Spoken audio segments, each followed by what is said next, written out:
The celestial vault floated in the darkness of space like a forgotten god. It was old, older than any civilization that still lived.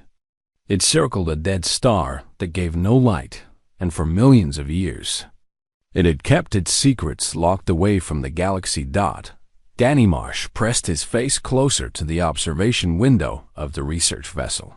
Horizon's edge. He had studied ancient things his whole life. Old languages, dead cultures, buried cities on forgotten worlds. But nothing had prepared him for this. The vault was massive. Its surface was smooth and black, covered in symbols that no living species could read. It stretched across the void like a sleeping giant, and Danny felt small just looking at it. "Beautiful, isn't it?" said a voice behind him. Danny turned to see Lisa Vance walking toward him. She wore the gray uniform of Earth's security forces, and her eyes were sharp and careful.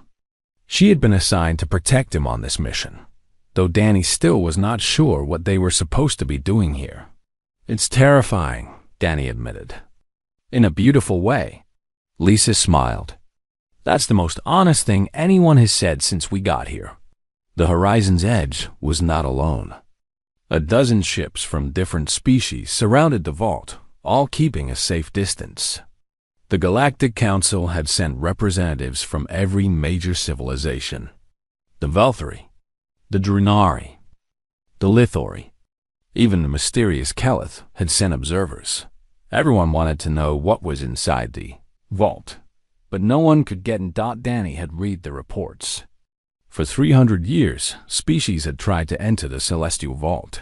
They had sent probes. They had sent ships. They had sent their best soldiers and their smartest scientists.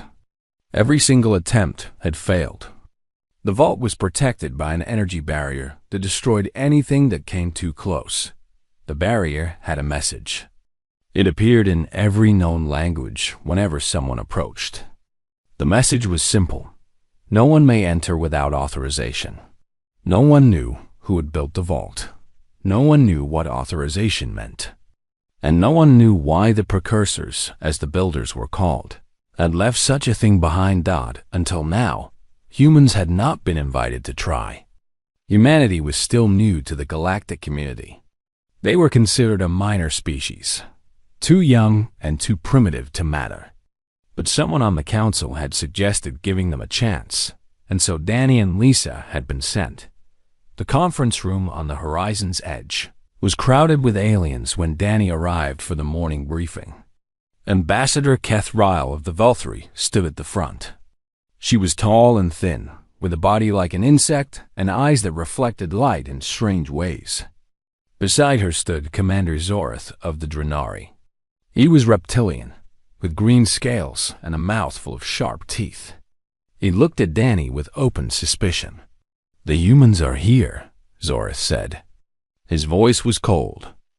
"Perhaps now we can stop wasting time." "Commander," Keth Ryle said gently, "we are all here for the same purpose, are we?" Zorath turned his yellow eyes toward Danny. "The humans know nothing of the precursors. They have no technology that could help us. Why are they here?" Danny kept his voice calm. "We're here because we were invited, same as everyone else." Zorath made a sound like a growl. "You were invited because the council ran out of options. You are the last choice, human. Nothing more." Lisa stepped forward, but Danny raised a hand to stop her. He had dealt with hostility before. Some species simply did not like humans. They saw humanity as loud, aggressive, and dangerously unpredictable. In some ways, they were right. "Then let us prove ourselves," Danny said. "Let me approach the barrier." The room went silent. Kethrolus' wings fluttered nervously. "That would be extremely dangerous. Every probe we have sent has been destroyed." "I won't send a probe," Danny said. "I'll go myself." "On foot," Zorath laughed. It was not a kind sound. "The human wishes to die." "Let him." "Danny," Lisa said quietly. "This is insane." "Maybe," Danny admitted. But someone has to try something different. We've been scanning this thing for weeks. Scans don't work. Machines don't work. Maybe it's time to try something simple. Catherall looked at him for a long moment. Her compound eyes showed no emotion, but Danny could sense her thinking. "Very well," she said finally. "If you wish to attempt entry, we will not stop you. But we cannot protect you." "I understand," Danny said. 1 hour later, Danny stood in the airlock of a small shuttle, looking out at the vault's surface. It was only 100 meters away. The energy barrier shimmered like heat rising from hot ground. Beyond it, he could see a door. A simple door carved into the black surface. "Danny, you don't have to do this," Lisa said through his helmet radio. "Yeah, I do." Danny took a deep breath. "If I die, tell my mom I was doing something important. You can tell her yourself when you get back." Danny smiled. Then he stepped out of the airlock and floated toward the barrier. The galaxy held its breath. Danny reached the barrier. He could feel it now, a strange pressure against his skin, like the air before a storm. Every instinct told him to turn back. Every part of his brain screamed that this was wrong. He reached out his hand and touched the barrier. Light exploded around him. He closed his eyes and waited for pain. Waited for death. Nothing happened. Danny opened his eyes. He was standing on the other side of the barrier. The door was right in front of him. And all around him, ancient systems were coming to life. Lights flickered on. Symbols glowed on the walls. A voice spoke, deep and old, in a language Danny somehow understood. Human detected. Access granted. Behind him, through the barrier, Danny could see the ships of the Coalition. He could imagine the aliens staring at their screens, unable to believe what they were seeing. He was inside. The first living being to enter the celestial vault in millions of years, and he had no idea why. The door in front of him began to open, revealing darkness beyond. Danny stood alone at the threshold of the greatest mystery in the galaxy. His radio crackled. It was Lisa? Danny? Danny, what happened? Are you alive? Danny stared into the darkness ahead. I'm alive, he said. And I think the vault has been waiting for us. The inside of the celestial vault was cold and silent. Danny moved slowly through the outer chamber, his boots making soft sounds against the ancient floor. Strange lights glowed along the walls, following him as he walked. The place felt alive, like it was watching him. Danny, talk to me. Lisa's voice came through his radio. What do you see? It's incredible, Danny said quietly. There are consoles everywhere, screens, symbols I've never seen before. But they're responding to me. Every time I get close to something, it lights up. He reached out and touched one of the consoles. The surface was smooth and warm. Immediately, symbols appeared in the air above it, floating like ghosts. Danny could not read them, but somehow he felt their meaning. Welcome. You have been expected. Back on the horizon's edge, chaos had erupted. Commander Zorath was shouting at Ambassador Catherall, demanding to know how the humans had tricked the barrier. Other alien representatives were arguing among themselves. Only Lisa remained calm, watching the video feed from Danny's helmet camera. This is impossible, Zorath growled. The barrier has destroyed everything for 300 years. Probes, ships, living beings. And now a human simply walks through. Perhaps the barrier was not meant to keep everyone out, Catherall suggested. Perhaps it was waiting for someone specific. That is ridiculous. The precursors died millions of years ago. They could not have known about humans. Lisa turned away from their argument. She had an idea, but it was dangerous. She walked to the airlock without telling anyone. 20 minutes later, she stood at the barrier. Her heart was pounding, but she kept her breathing steady. If this worked, it changed everything.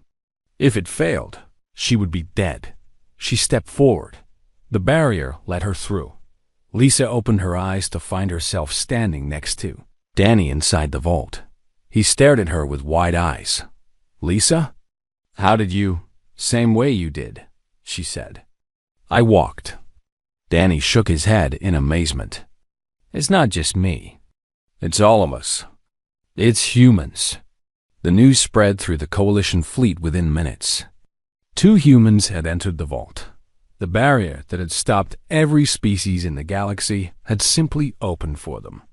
The reactions ranged from wonder to fear to anger. Zorath's anger was the loudest. He appeared on the communication screen, his scales flushed dark with rage. "This is a trick," he snarled. "The humans have made a deal with some hidden power. They are manipulating us." "Commander, that makes no sense," Kethril replied. "What would they gain?" "Power. Control. Everything in that vault could change the balance of the galaxy. And now only humans can access it. How convenient." Lisa ignored him. She was more interested in what Danny had found. He was standing before a large console, reading the symbols that floated in the air. "I think I understand now," Danny said slowly. "The precursors didn't build this barrier to keep people out randomly. They built it to keep out anyone who didn't meet certain requirements." "What requirements?" Lisa asked. "It's complicated. The records talk about biological markers, psychological patterns, something they called cooperative defiance. The ability to work together while also being willing to challenge authority, to care about others, but also fight for survival." Lisa frowned. "And humans have this?" "Apparently, we're a perfect match." Danny pointed to a section of floating text. "The precursors studied thousands of species across millions of years. Most of them either destroyed themselves through war or became so aggressive that they conquered and ruined everything around them. The precursors were looking for a species that was different, one that could fight when necessary, but would choose peace when possible, one that could adapt to anything without losing its core values. And they predicted humans millions of years before we existed. Not predicted exactly. They created criteria, a list of traits. Any species that matched the list would be given access. We just happen to be the first species that matches." Lisa was quiet for a moment. "That's a lot of responsibility." "It gets worse," Danny said. He moved to another console and activated it. More symbols appeared, but these were different. They showed images, stars, galaxies, and something else. Something dark and terrible, spreading across the universe like a disease. "The precursors didn't just die," Danny explained. "They were killed by something they called the Hollow. It's not a species or an army. It's more like a force. It spreads through space, corrupting everything it touches. Technology, minds, entire civilizations. The precursors fought it for thousands of years, but they lost. And now?" Danny's face was pale. "The records say the Hollow retreats sometimes, goes dormant for millions of years, but it always comes back. And according to these calculations, it's coming back now. The precursors detected signs of its return before they died. They built this vault to preserve their knowledge and to give it to whoever could use it to fight." Lisa stared at the images of darkness spreading across stars. So the vault wasn't just a library. It was a warning. "And a weapon," Danny said. "There's technology here that could help us fight the Hollow, but only if we can get everyone to work together." Outside the vault, the Coalition was falling apart. Zorath had contacted the Drenari High Command and was demanding that humans be removed from the mission by force. Other species were making similar calls. The discovery had not brought unity. It had brought fear and suspicion. Kethril found Lisa on the communication channel. "The situation is deteriorating. Commander Zorath is threatening to open fire if humans do not surrender the vault." Lisa felt anger rise in her chest, but she pushed it down. We can't surrender what we don't control. The vault chose us. We didn't choose it. I believe you, Kethril said. But belief is not enough. You need to show them something. Give them a reason to trust. Danny appeared beside Lisa. He had been listening. Tell them to wait. There's more here. Something deeper. The vault is unlocking new chambers for us. If they want answers, they need to give us time. Kethril relayed the message. Zorith reluctantly agreed to wait, but his threat remained. Danny and Lisa moved deeper into the vault. The corridors grew darker, the air colder. Finally, they reached a massive door covered in warnings. What does it say? Lisa asked.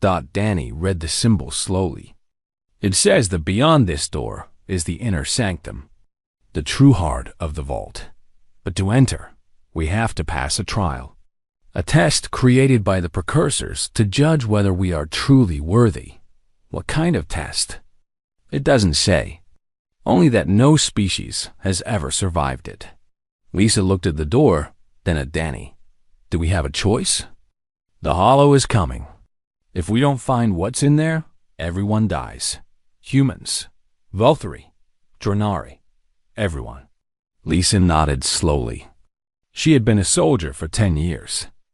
She had faced death before, but this felt different. This felt like standing at the edge of history. Then let's go, she said. Danny placed his hand on the door. It began to open, revealing darkness beyond. Together, they stepped through. The inner sanctum was vast.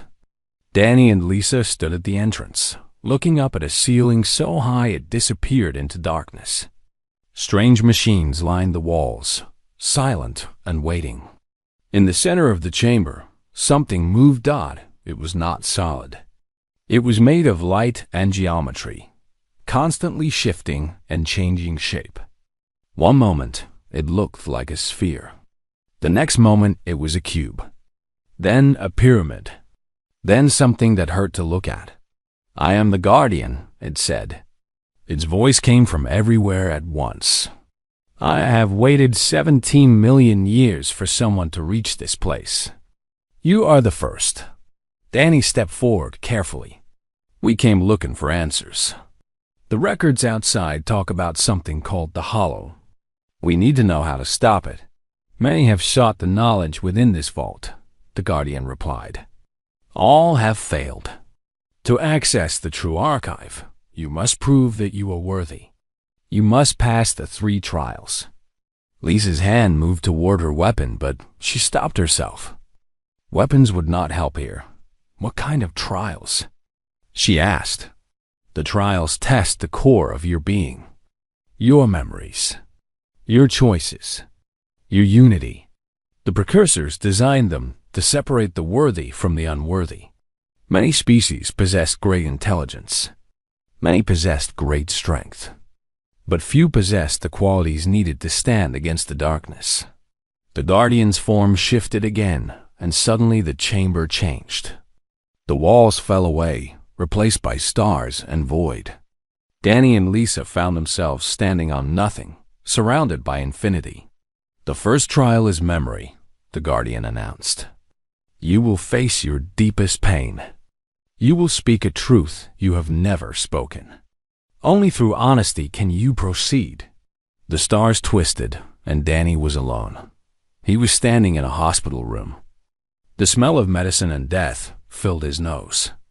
On the bed lay his father, thin and weak, connected to machines that beeped softly. Danny remembered this day. It was 12 years ago, the last day of his father's life. You never said goodbye, a voice whispered. It was the Guardian, speaking inside his mind. You were angry. You blamed him for leaving, for being sick, for not being stronger. Danny felt tears on his cheeks. I was young. I didn't understand. Speak the truth. The truth you have carried for 12 years. Danny closed his eyes.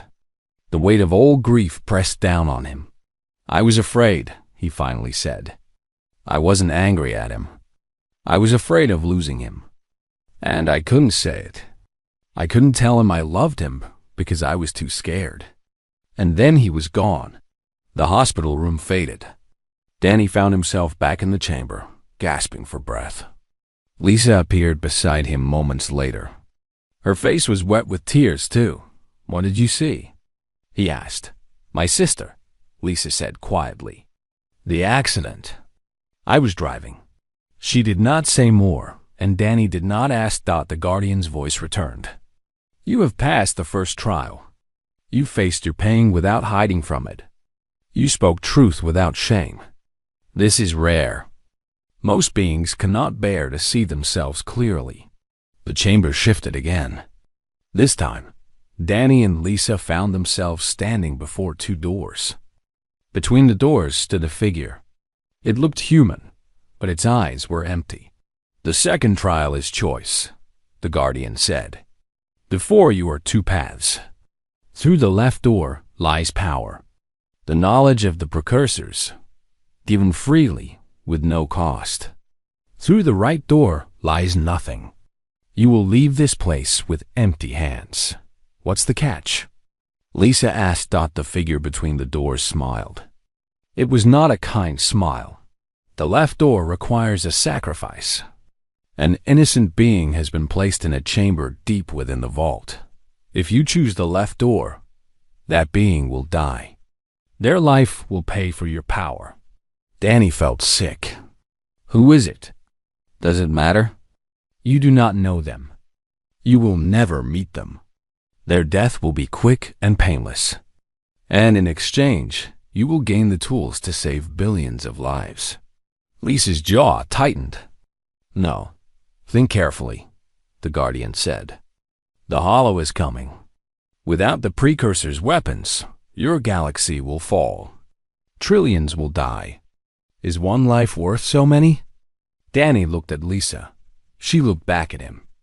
They both understood the logic. One life against trillions. The math was simple, but some things were not about math. "No," Danny said. "We don't trade lives.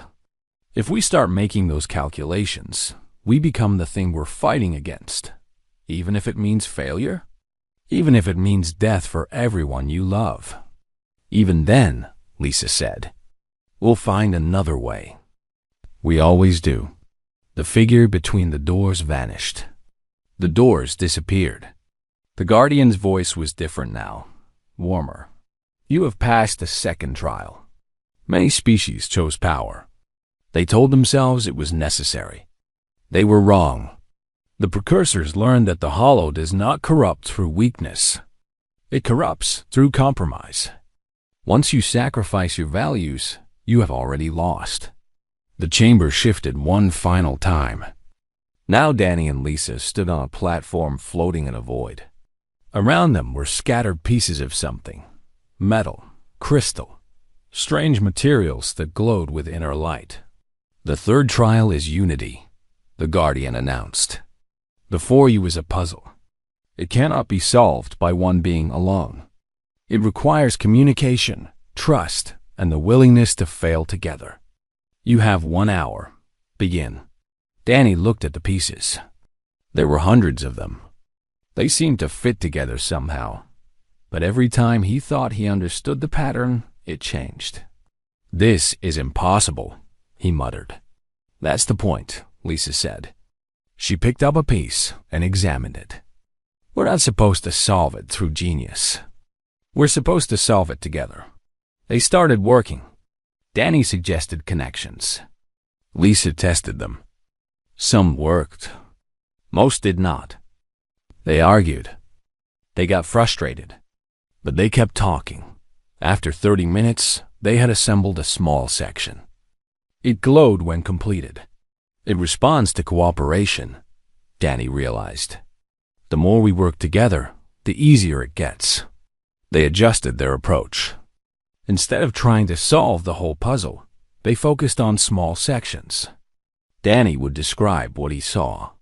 Lisa would listen and respond. They stopped trying to be right and started trying to understand each other. The puzzle began to come together faster. With 5 minutes left, They placed the final piece. The completed structure rose into the air and burst into light. Images filled the void around them. The history of the precursors. Their rise. Their fall. Their final hope. You have passed the third trial, the Guardian said. You succeeded not through brilliance, but through trust. This is the quality the precursors valued above all others. Intelligence can be corrupted. Strength can be turned. But true unity, built on trust and respect, is the only force that cannot be broken. The void faded, and Danny and Lisa found themselves back in the physical chamber. The Guardian floated before them, its form finally stable. It looked almost peaceful now. You are worthy, the Guardian said. The knowledge of the vault is now open to you. But I must give you one final warning. Danny felt cold. What warning? The hollow has been detected at the edge of your galaxy. Based on its speed, it will arrive within 1 standard year. The precursors could not stop it. They could only slow it down. You must do better. Lisa looked at Danny. The weight of the galaxy settled on their shoulders. How do we fight something that destroyed a civilization that was millions of years more advanced than us? She asked. The Guardian's form flickered. The precursors were powerful but alone. They trusted no one. They shared nothing. In the end, that isolation destroyed them. You are different. You are a bridge species.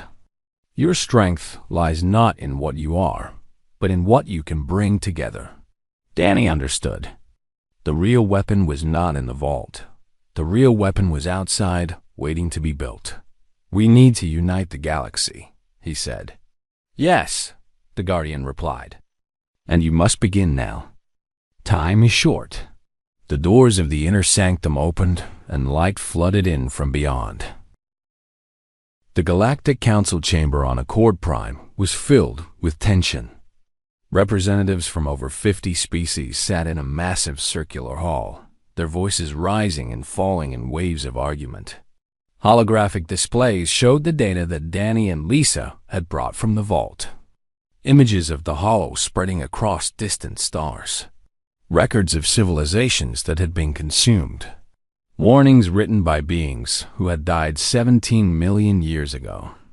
Danny stood at the center of the chamber, feeling very small. This is fear-mongering, Commander Zorath declared. His voice echoed through the hall. The humans expect us to believe that some ancient evil is coming to destroy us all, and that only they can stop it. The evidence is clear, Ambassador Kethrel responded. The precursor archives are authentic. Our scientists have verified the data. Data can be faked. Humans are known for their deception. Danny felt anger rise in his chest, but he kept his voice steady. We're not asking you to believe us because we say so. We're asking you to look at the evidence. The hollow is real. It's coming. And if we don't work together, we're all going to die. A murmur went through the chamber. Some species looked worried. Others looked skeptical. A few looked outright hostile. High Arbiter Vashkin raised a hand for silence. He was ancient even by Lithori standards. His silicon-based body crystallized with age. He had led the Galactic Council for 300 years, and his voice still commanded respect. The question before us is not whether the threat is real, Vashkin said slowly. Our scientists have confirmed that the anomalies at the galactic rim match the descriptions in the precursor archives. Something is coming. The question is what we do about it. Zora stood up. We fight. The Drenari have the largest military in the galaxy. We will meet this threat at the rim and destroy it. The precursors had technology far beyond anything we possess, Kethrel said. They could not destroy the hollow. What makes you think we can? Then we will die with honor. There is another option, Danny said. All eyes turned to him.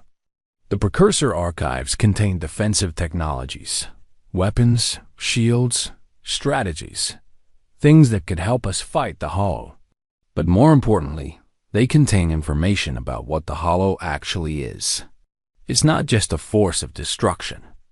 It's a force of corruption. It doesn't just kill civilizations. It turns them against each other. Danny activated a holographic display. Images appeared showing the Hollow's method of attack. It spread like a disease, infecting technology and minds.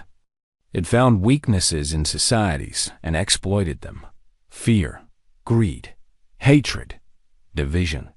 The precursors were powerful but isolated, Danny continued. They didn't trust other species. They kept their knowledge secret. When the Hollow came, they fought alone, and they lost. We have a chance to do something different. What are you proposing? Voshkin asked. A true alliance. Not just a military coalition, but a sharing of resources and knowledge. Every species contributes what they can. The Valkyrie have the best scientists. The Drenari have the strongest military. The Lithori have the most advanced computers. Humans have. Danny paused, searching for the right words. Humans have the ability to connect, to build bridges.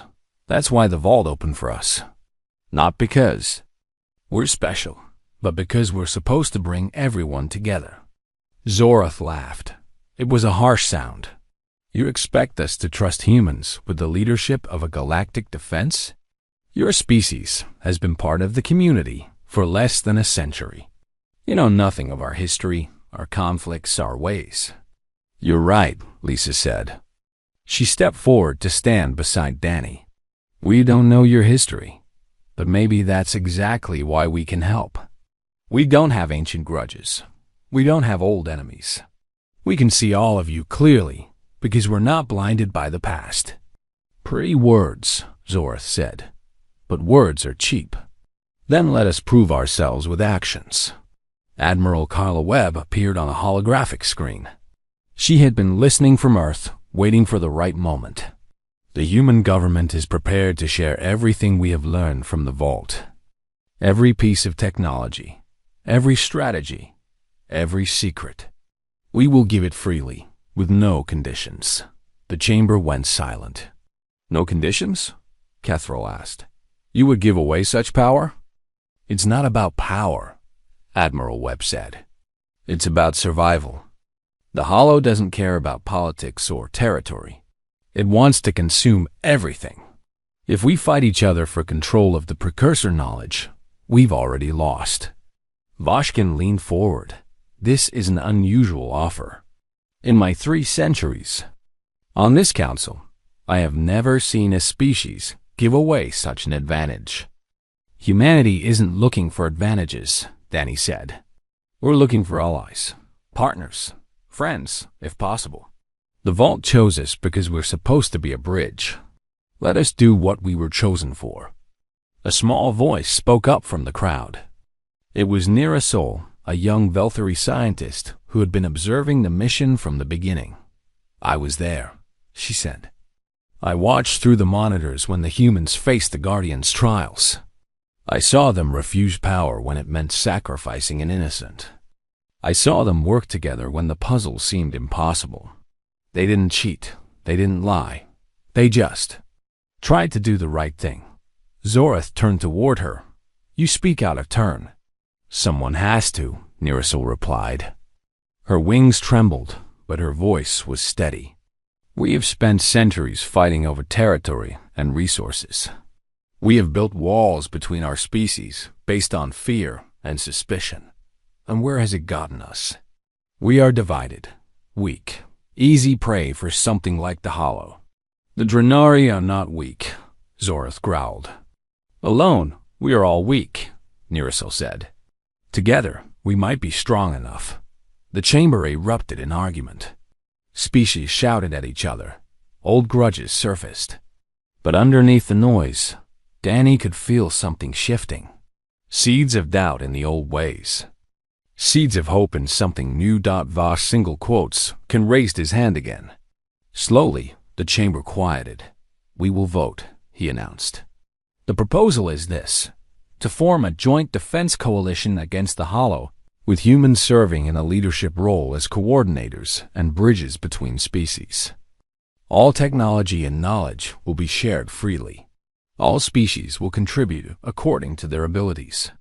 Victory or defeat will be shared equally. The voting began. Species by species, the results came in. Some voted yes immediately. Others hesitated. A few voted no. When the count was finished, Voshkin announced the result. The vote passes. By a margin of 32 to 18, the Galactic Council approves the formation of the Joint Coalition.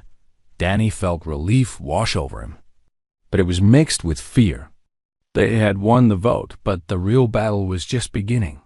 Zora stood up slowly. His face was unreadable. The Drenari voted against this proposal, he said. But we respect the will of the Council.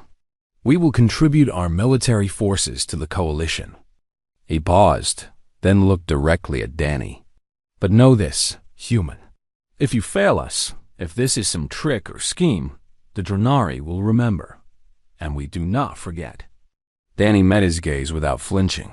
I understand, and I hope you'll give us the chance to prove we're worthy of your trust. Zora said nothing. He simply turned and walked out. Lisa put a hand on Danny's shoulder. One step at a time, she said. Yeah. Danny looked up at the holographic display, still showing the darkness at the edge of the galaxy. One step at a time. That night, long-range sensors detected new movement at the galactic rim. The anomalies were growing stronger. The Hollow was not waiting.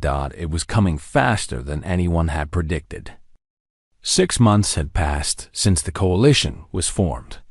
6 months of building, training, arguing, and preparing. Ships from dozens of species now flew together in mixed fleets.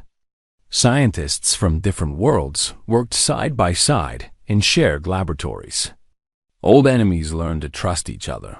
Slowly and painfully, Danny stood on the bridge of the flagship Unity, watching the stars through the massive viewport. The name had been Lisa's idea, a reminder of why they were fighting. The Hollow has reached the outer systems, Admiral Webb reported. Her holographic image flickered beside him. Initial contact in 6 hours. Danny nodded. He had seen the reports.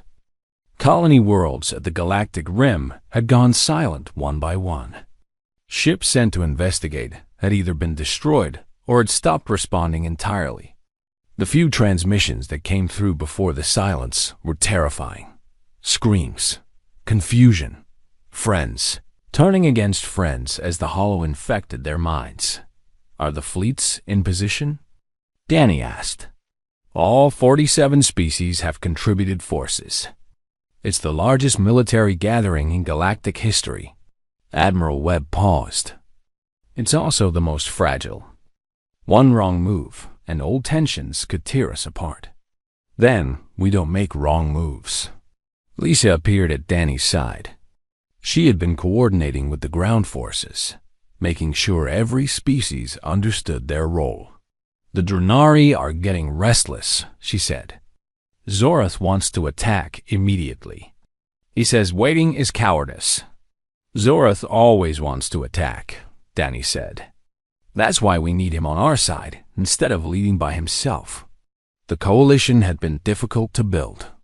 Every species had its own pride, its own history, its own way of doing things. The Velthari wanted to plan everything perfectly before acting. The Drenari wanted to charge in and fight. The Lithori wanted to analyze data until they understood every detail. The humans had become translators, not just of language, but of culture, finding common ground. Building bridges. It was exhausting, but it was working. The first wave of the Hollow arrived at sunset. It did not look like ships or weapons. It looked like nothing. A darkness that swallowed light. A void that spread through space like ink in water. Where it passed, stars dimmed. Sensors failed. Communications broke down. And then the corruption began. The first ship to fall was a Drenari cruiser. One moment, it was firing at the darkness. The next moment, it turned and fired on its own allies. The crew had been infected. Their minds were no longer their own. All ships, Defensive formation, Admiral Webb commanded. Do not let the corrupted vessels breach the line. The battle became chaos. Ships fired at the darkness, but it did not seem to take damage. Ships fired at corrupted allies, but more fell every minute. The coalition was being torn apart from the inside. Danny watched the tactical display with growing horror. They were losing. The Guardian was right, he said. We can't beat this with weapons. We need the vault. He had been putting it off. The Guardian had told him about a final option, a weapon buried deep in the precursor archives. It could disrupt the Hollow's ability to corrupt, force it to retreat. But it required a sacrifice. A living mind to activate it. Danny had hoped they would not need it. He had been wrong. I'm going back to the vault, he announced. Lisa grabbed his arm. Danny, wait. We don't know what that weapon will do to you. We know what happens if we don't use it. Danny looked at the tactical display. More ships falling. More minds being consumed. The coalition is dying. If I don't try this, everyone dies.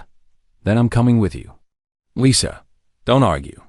We started this together. We finish it together. Danny wanted to refuse. He wanted to protect her. But he knew she was right. They were stronger together. That was the whole point. They took a shuttle back to the Celestial Vault. The barrier let them through without hesitation. Inside, the Guardian was waiting. You have returned, it said. I knew you would. The weapon, Danny said. We need to activate it now. The weapon requires a living mind as a conduit. The energy needed to disrupt the Hollow is too great for technology alone. A consciousness must guide it. Lisa stepped forward. I'll do it. No, Danny said. It should be me. I'm the one who started this. You're also the one the coalition needs. You're the bridge, Danny. You're the one who holds everyone together. If you die, the alliance falls apart. And if you die? Lisa smiled sadly. Then you'll find another way. You always do. The Guardian interrupted. There may be an alternative. The original design required one mind because the precursors trusted no one. They could not imagine true cooperation. But if multiple minds were to link together, sharing the burden, the energy could be distributed. No one would need to die. Danny felt hope surge in his chest. Multiple minds? From different species? Yes, the weapon is powered by consciousness. The more minds that join, the less strain on each individual. But it would require perfect trust, complete openness. If any mind holds back, the link will fail. Danny looked at Lisa. She looked back at him. We need to ask the others, he said. The message went out to the entire coalition. Danny explained the situation simply. They needed volunteers, representatives from each species who were willing to link their minds with humans, to share their thoughts completely, to trust each other without reservation. The first response came from Nirasul. I volunteer. The second came from an unexpected source. Commander Zorath. The Drenari do not run from challenges, he said gruffly. If this is what is required, I will participate. More responses came. One by one, representatives from across the coalition volunteered. Belthri, Lethori, Keleth, species that had been enemies for centuries agreed to open their minds to each. Other 12 volunteers gathered in the vault. Danny and Lisa, Zorath and Nirasul, and 8 others representing the diversity of a galaxy united. The Guardian guided them to a circular chamber deep within the vault. In the center was a device that looked like a crystal flower, its petals reaching toward the ceiling. Stand in the circle, the Guardian instructed. When the link begins, you will feel each other's thoughts. Do not resist. Do not hide. The weapon only works through complete unity. Danny stood in position. He could feel his heart pounding. In a moment, His mind would be open to aliens who had never trusted humans. And their minds would be open to him. The device activated. Light flowed between them. And suddenly, Danny was not alone. He could feel Zorath's fierce pride and hidden fear. He could feel Nirasol's curiosity and hope. He could feel the ancient patience of the Lithori representative and the quick thoughts of the Caliph. He could feel Lisa warm and steady, her trust in him like a rock in a storm, and they could feel him. His doubts, his fears, his desperate hope that this would work, his love for his friends and his world. For a moment, there was resistance. Old prejudices, old pains. But then something shifted. The minds began to truly connect. Not just touching, but understanding. The weapon fired. A wave of energy burst from the vault, spreading across the galaxy at impossible speed. Where it touched the hollow, the darkness screamed. The corruption faltered. Infected minds were suddenly freed, gasping and confused but alive. The void that had been consuming everything began to retreat. It was not destroyed. The hollow was too vast, too ancient to be killed by any weapon. But it was pushed back, driven out, forced to retreat into the depths of space where it would sleep again for millions of years. The link ended. 12 beings collapsed to the floor of the chamber, exhausted but alive. Danny opened his eyes. Lisa was beside him, breathing hard but smiling. "We did it," she whispered. Zorath pushed himself to his feet. He looked at Danny with different eyes. Eyes that had seen inside a human soul. "I was wrong about your species," he said slowly. "You are not deceivers. You are strange, confusing, irrationally hopeful. But you are not deceivers. Is that a compliment?" Danny asked. Zorath almost smiled. "It is the truth." The victory celebration lasted for days. Species that had never cooperated before shared food and stories. Old enemies became new friends. The coalition that had been built to fight a war began to transform into something else. A community. A family. 1 month later, Danny stood before the Galactic Council as they voted unanimously to grant humanity full senior membership in the galactic community. Admiral Webb shook his hand. Nirasol cheered from the crowd. Even Zorath nodded in approval. But the moment Danny would remember most came later. When he returned to the Celestial Vault one last time, the barrier still stood, but something had changed. The ancient warning had been replaced with new words, glowing softly in the darkness. "All may enter who come in peace," the sign now read. "Because humans taught us how." Lisa stood beside him, reading the words. "Not bad," she said. "For a minor species." Danny laughed. "We're not minor anymore." "No," Lisa agreed. "We're not." They walked away from the vault together, leaving its doors open behind them. Open for anyone who wanted to learn. Open for a galaxy that had finally found the courage to trust. The stars seemed brighter than before.